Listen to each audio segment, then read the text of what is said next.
વિક્રમ ઠાકોર કે જેમને આમંત્રણ તો આપવામાં આવ્યું છે આજે વિધાનસભાની કાર્યવાહી નિહાળવા માટે, પરંતુ તેમણે આજે પણ ગેરહાજર રહીને પોતાની નારાજગી વ્યક્ત કરી છે અને આ નારાજગી અંગે ઋષિકેશ પટેલે પોતાની પ્રતિક્રિયા આપી છે।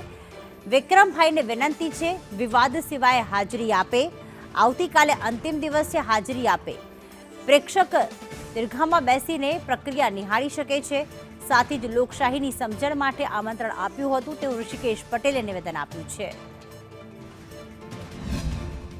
शंकरभाई साहेबे क्रमशः जेटला कलाकारो होय एमने आ लोकशाही समा मंदिरनी मुलाकात करवा माटेनुं सरस मजानुं सूचन हतुं। ए संदर्भे कलाकारोने पण वाराफरती बोलावी અને આ ગૃહની આખી કામગીરી અને લોકશાહીની આખી પદ્ધતિની સમજ આપવાનો ખૂબ ઉમદા આશય હેતુ સાથે એમને કલાકારોને બોલાવ્યા હતા।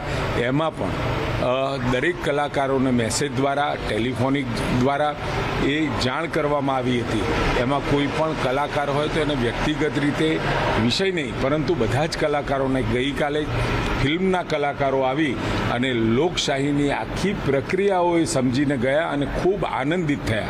મારી વિનંતી છે વિક્રમભાઈને પણ કે આ પ્રકારનો વિષય આ લોકશાહીની પદ્ધતિમાં આખી જે પ્રક્રિયા છે, રાજ્ય ચલાવવાની, વહીવટ ચલાવવાની જે પ્રક્રિયા છે, અને આ બજેટ સત્ર અતિ મહત્વનું સત્ર, અને એ સત્રમાં જો એમને હાજરી આપી હોત નાના મોટા વિવાદ સિવાય, તો મને ખૂબ આનંદ